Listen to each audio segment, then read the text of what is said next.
Bonjour, fondamental pour débuter ou progresser en plongée, comprendre la logique de pression partielle des gaz ou la loi de Dalton.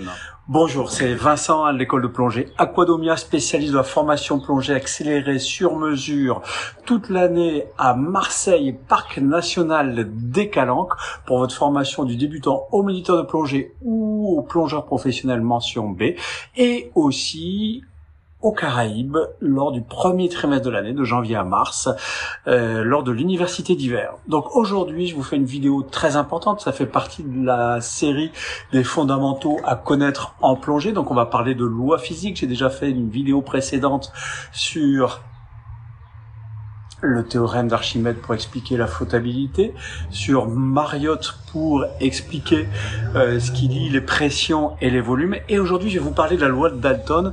La loi de Dalton, peu importe son nom, ça n'a rien à voir avec les Dalton et leur pyjama rayé.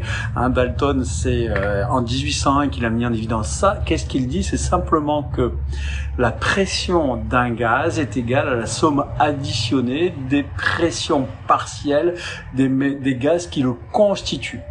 Donc ça veut dire quoi en fait? Ça veut dire que par exemple l'air, on sait que c'est à peu près 20%, c'est 21% exactement, allez on va dire 20% d'oxygène, 80% d'azote pour simplifier. J'essaie de simplifier au maximum. Et donc en surface ici, on a 1 bar, une atmosphère qui correspond à 1 bar, et donc ça veut dire que on a 20% de 1 bar de pression d'oxygène et 80% de 1 bar de pression d'azote. Ça veut dire que ici, là où je respire avec 1 bar de pression, donc en surface, on a 0,2 bar d'oxygène, 0,8 bar d'azote. Et bien sûr, ceci va augmenter avec la profondeur, puisque, comme vous vous en souvenez, on gagne 1 bar tous les 10 mètres, ce qui fait que à 10 mètres, on a 2 bars, à 20 mètres, on a 3 bars. Donc, si je prends l'exemple de 20 mètres, 3 bars, à ce moment-là, je respire de l'air à 3 bars, qui est lui-même constitué de 0,6 bar d'oxygène et de 2,4 bars d'azote. Et à quoi elle nous sert, cette loi des pressions partielles? Elle est très importante, parce que c'est elle qui va déterminer ce que je détaillerai dans une vidéo suivante, c'est la toxicité des gaz. En fait, tout gaz est dangereux à partir d'une certaine pression partielle. On verra par exemple que l'oxygène, c'est à partir de 1,6 bar, l'azote, c'est à partir de 5,6 bar. Donc cette loi de Dalton qui dit que, grosso modo, la somme des pressions partielles des différents gaz qui constituent un mélange est égale à la pression de ce gaz, ou que la pression partielle d'un gaz est égale à la pression totale que multiplie la proportion du gaz.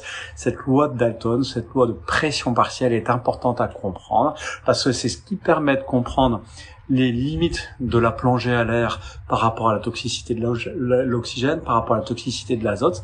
Ça permet de comprendre les avantages des mélanges suroxygénés ou des mélanges sous-oxygénés, les mélanges ternaires. Donc on parle de nitrox, de trilix. Voilà pourquoi la pression partielle, la notion de pression partielle, la loi de Dalton est importante. Si vous avez aimé cette vidéo, n'hésitez pas à mettre un petit pouce. Si vous l'avez pas aimé, je vous la rembourse. N'hésitez pas à poster vos questions en commentaire. Vous pouvez bien sûr télécharger mon petit guide qui est en lien dans la description.